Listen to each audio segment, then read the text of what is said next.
Programa Med Saúde, um oferecimento de Embrafarma, inovação e tecnologia para o mercado magistral. Arte Farma, tecnologia em manipulação. Medical Camp, equipamentos e produtos médico-hospitalares. Neomex, o paciente em primeiro lugar.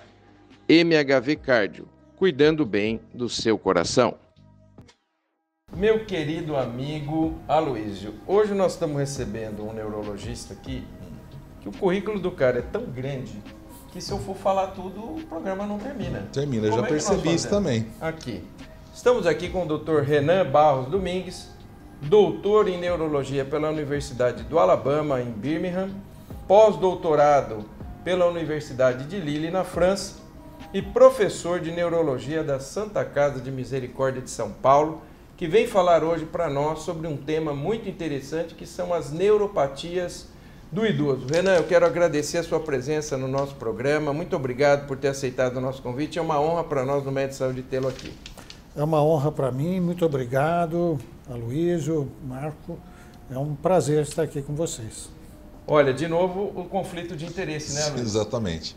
O Renan é meu colega de infância e seguimos o caminho da medicina.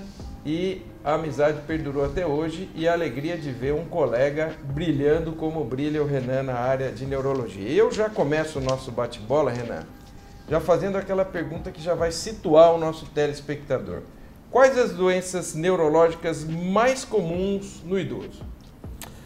Olha, existe um grupo de doenças cuja frequência aumenta depois dos 65 anos de idade. Genericamente, a gente pode dizer que são as doenças neurodegenerativas, e aí nós temos doenças como a doença de Alzheimer, a doença de Parkinson, que são as mais frequentes, mas também as doenças neurovasculares, como os acidentes vasculares cerebrais, os AVCs, e também comprometimento cognitivo por problemas circulatórios. Então, esses são os dois grandes grupos das doenças que nós podemos dizer que tem um aumento significativo de frequência nessa faixa etária. Renan, e essas doenças, você citou várias doenças aí muito específicas e distintas umas das outras. De forma geral, elas estão aumentando e, em particular, alguma delas está despontando aí, aumentando mais do que as outras? Todas elas estão aumentando na medida em que a expectativa de vida da população aumenta. Então, de uma forma geral, todas elas são mais diagnosticadas, nós vemos um número maior de casos, justamente porque há um número maior de idosos, porque as pessoas estão vivendo mais. Então, se nós enfocarmos, por exemplo, as doenças que causam alterações cognitivas, alterações de memória e de outras funções cognitivas, nós chegaremos aí a quase 7% das pessoas com mais de 60 anos. Então, evidentemente que todas elas aumentam, de forma que a resposta é sim. A gente vê cada vez mais essas doenças no dia a dia. Tem uma consequência da longevidade, né? Com certeza. Estamos vivendo mais, então temos tempo de chegar a desenvolver essas doenças crônico-degenerativas, né? E eu te pergunto, que definição você poderia dar para a gente, para o nosso telespectador que está em casa agora, nos prestigiando com a sua audiência, o que é demência? Demência é uma síndrome. São várias doenças que podem cursar com demência.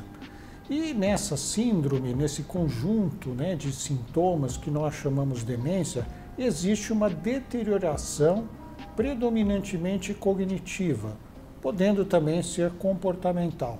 Então, o que é isso? O indivíduo tem uma perda progressiva da memória, outras funções cognitivas, perda da linguagem, da capacidade de se comunicar, do raciocínio, da capacidade de se localizar no tempo e no espaço, e esses sintomas eles vão evoluindo de forma lenta e gradual. Então, isso é o que nós chamamos de demência.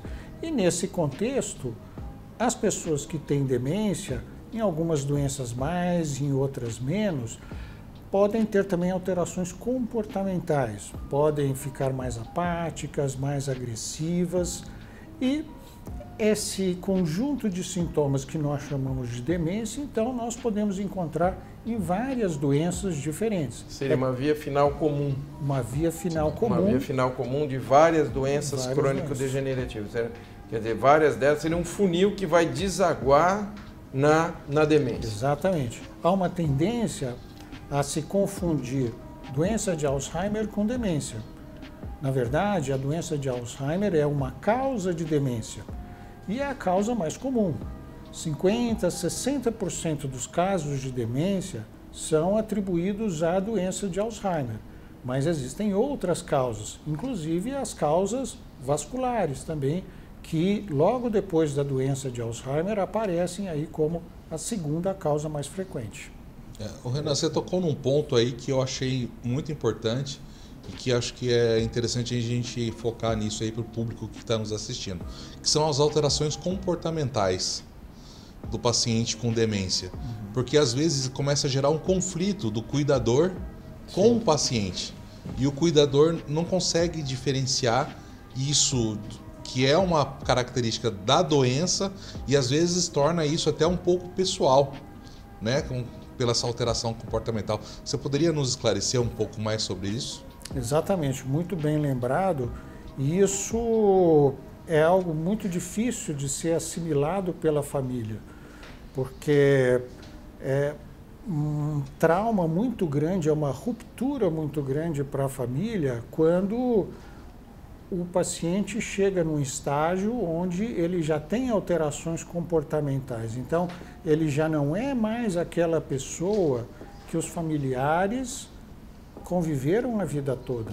Ele é diferente, ele não tem as mesmas memórias, ele não tem as mesmas reações. Então, é preciso, por parte da família, um cuidado muito grande, um aprendizado muito grande para poder lidar com essas transformações, que podem chegar em estágios mais avançados ao não reconhecimento. Então, imagine para um filho ou para uma filha estar diante de um pai, de uma mãe, que não lembra mais o nome dessa pessoa. Então, é bastante doloroso e faz parte também do nosso trabalho trazer esse tipo de informação para a família para que consiga lidar melhor com essas dificuldades. Excelente esclarecimento. Eu acho que ficou bem claro que é muito bom você ter tocado nisso, porque a gente não em comum, até no nosso consultório de cardiologia, às vezes a família acha que o cara está com frescura. Não, olha, a gente fala, ele não obedece, eles não estão entendendo que ele não é mais aquela pessoa de tempos atrás. E que muitas vezes essas alterações comportamentais não são porque o sujeito é genioso, elas estão acontecendo porque ele realmente está tendo alterações que são derivadas desse processo demencial progressivo. E muitas vezes demora um tempo para a família e gera, como o Aloysio colocou aqui, muitas vezes uma situação de conflito, né? Que às vezes pode gerar alteração também da empatia, de relação de empatia, né? E que pode agravar o quadro comportamental, porque uma das coisas que mais agrava o comportamento agressivo do paciente com demência é o conflito.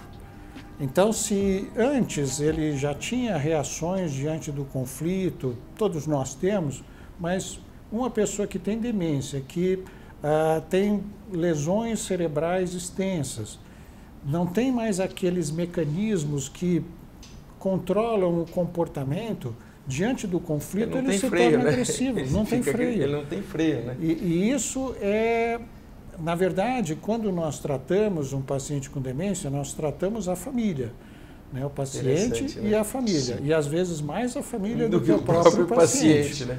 Porque a dificuldade de aceitação é grande. Sim. E o comportamento da família também vai influenciar o comportamento do paciente. Então, às vezes, os filhos se irritam porque ela repete a mesma pergunta várias vezes. Mas eu acabei de te falar isso. Fale de novo. Sim. Né? Então, é isso que nós temos que ensinar para os familiares. Quantas vezes ele e ela perguntar, nós temos que responder, porque se estão perguntando de novo, é porque é como se não tivessem perguntado antes. Então, são vários aprendizados aí que fazem parte aí dessa convivência com o paciente com demência. Um novo momento, Exato. né? E agora eu vou para aquela perguntinha do $1 milhão. Essa aqui está valendo fácil, né? Essa é que o nosso público está esperando. Tá esperando, né? Tá esperando. Como que é feito o diagnóstico da doença de Alzheimer? Porque todo mundo, fulano está com Alzheimer. Como que é feito esse diagnóstico, Renan? Olha, esse processo tem evoluído. Tá. Então, tradicionalmente, nós sempre fizemos o diagnóstico da doença de Alzheimer baseado no quadro clínico. Então, nós temos mecanismos, temos testes que avaliam a memória, a atenção, cálculo, linguagem, várias outras funções cognitivas. Então, o diagnóstico era baseado na avaliação cognitiva do paciente e, eventualmente, em exames de imagem, como a ressonância. E, nos últimos anos, houve uma mudança desse paradigma. Então, surgiram novos exames que têm a capacidade de confirmar tratar-se de uma doença de Alzheimer. É claro, se nós temos uma demência, nós temos várias possibilidades, várias causas diferentes. Então, se queremos ter certeza que é doença de Alzheimer, nós podemos fazer exames como os biomarcadores.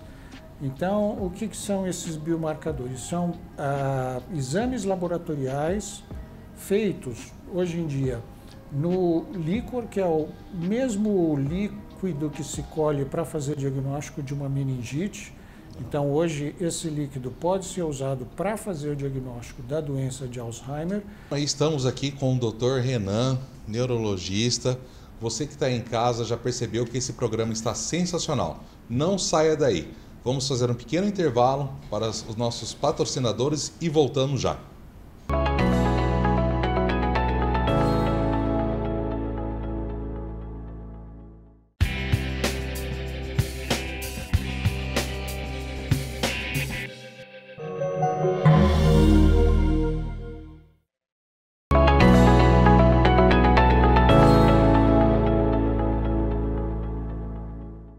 Voltamos aqui com o Med Saúde, hoje com o Dr. Renan, neurologista, falando sobre as doenças neurológicas no idoso.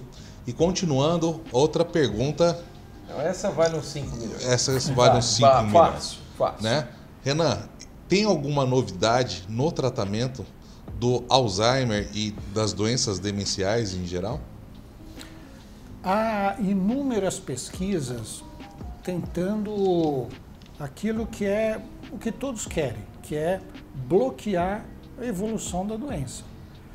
Nós temos medicamentos que aliviam sintomas, que reduzem a agitação, medicamentos que melhoram um pouquinho a memória, mas são sintomáticos. Agora, o grande desafio é ter um medicamento que interrompa a doença, que não vai piorar mais, vai estacionar a doença naquele estágio. Então, qual é a grande novidade nesse sentido? Há alguns medicamentos chegando já em fase avançada de estudos, onde são administrados para o paciente anticorpos monoclonais. O que é isso?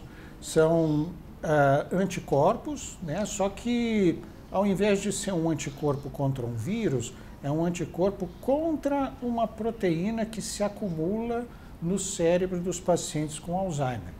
Então, muito provavelmente, essa vai ser a grande novidade no tratamento da doença de Alzheimer. Ainda não temos um medicamento que tenha um equilíbrio entre segurança e eficácia ideais, mas há grandes avanços e grandes investimentos nesse sentido. Então, esperamos que em breve tenhamos aí novas alternativas nesse sentido. Eu fico aqui imaginando, Renan, no exercício de raciocínio aqui, né, Luiz? Pensa bem, você podendo fazer o diagnóstico precoce, antes que ele tenha alterações muito pesadas já da doença, e podendo bloquear a evolução da doença, eu imagino que isso, em termos de saúde pública, a nível mundial, isso seja um grande sucesso, né? Então, você acha que caminhamos para isso? Essa é a grande ambição. E eu diria que esse é um dos desafios mais importantes da medicina, porque o envelhecimento populacional, não tem dúvida nenhuma, né? Que é uma realidade. Vivemos com e é um dos maiores problemas de saúde pública. E a doença de Alzheimer, representando aí 60% dos casos de demência, é algo extremamente frequente. Então, quando nós tivermos medicamentos que sejam eficazes para essa prevenção, sem dúvida nenhuma, nós vamos reduzir enormemente o número de pessoas com demência e também os custos dos nossos sistemas de saúde. Exato, o impacto disso sobre o sistema de saúde, né? Seguindo aqui no nosso bate-papo, que por sinal está muito bom, tá né? Bom, Nossa, excelente. Eu acho que esse programa, você que está em casa, olha, está sensacional. Temos que aqui agradecer ao nosso amigo Renan. Há causas reversíveis de demência? Uma vez que a demência é a via final comum dessas patologias, existem patologias que nós conseguimos dar um passo para trás? Sim, com certeza. E vou dar aqui alguns exemplos. A própria depressão, que eu mencionei, pode se confundir com uma demência no início, mas existem outras situações. Uma delas é aquilo que nós chamamos de hidrocefalia. É um tipo específico de hidrocefalia chamada hidrocefalia de pressão normal, onde existe um acúmulo de líquido dentro do cérebro e o efeito de compressão que esse líquido exerce sobre o cérebro acaba prejudicando a função cerebral. Essa doença ela é potencialmente reversível com a colocação de uma válvula dentro da cabeça. Então, a pessoa tem que passar por alguns exames para confirmar esse diagnóstico, mas uma vez confirmado, ela pode ser submetida a um tratamento que pode reverter eventualmente até 100% dos sintomas. Então, toda demência precisa ser investigada de maneira muito minuciosa quanto à causa. Por isso também a importância de termos o PET amiloide, biomarcadores, para termos certeza que é uma doença degenerativa e excluirmos com segurança causas reversíveis que nós precisamos tratar. Claro, sem dúvida, sem dúvida.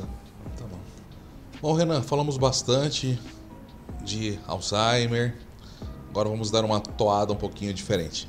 Quanto ao Parkinson, que também é uma via de causa de demência, como que é feito esse diagnóstico da doença de Parkinson, que também tem uma prevalência considerável aí na população, né, mais idosa? Sim, com certeza, também é uma doença que tem uma frequência que aumenta proporcionalmente à idade, então quanto maior a idade, maior o risco de doença de Parkinson. Também é uma doença neurodegenerativa e o diagnóstico da doença de Parkinson ele é muito fundamentado no quadro clínico, então no exame neurológico, então no tipo de tremor que o paciente tem, na rigidez que ele apresenta quando nós avaliamos, né, o tônus muscular, na forma de andar.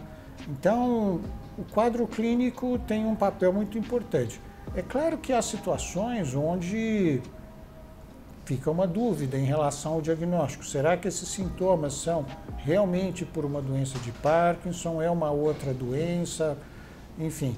E aí a gente tem alguns exames, como por exemplo um exame cintilográfico, ou um exame radiológico que injeta um marcador específico, né, que nós chamamos de TRODAT, e que consegue então identificar uma ausência de captação em certas áreas do cérebro, e quando há essa redução de captação é um indicador da doença de Parkinson. Então, o diagnóstico ele é 80% clínico, mas eventualmente nós podemos lançar mão de exames complementares também. Perfeito. E só para esclarecer o nosso público, a doença de Parkinson é uma doença degenerativa do idoso, mas que não necessariamente vai cursar com demência. Ele pode ter Parkinson, porque como a gente estava até agora falando, só para não a gente dar esse break, né, que é importante a gente diferenciar nesse momento. O Parkinson é uma doença degenerativa, mas que não cursa necessariamente com demência, diferente do caso do Alzheimer, né? Porque é um outro tipo de doença e também muito prevalente, né? Exato. Muito prevalente.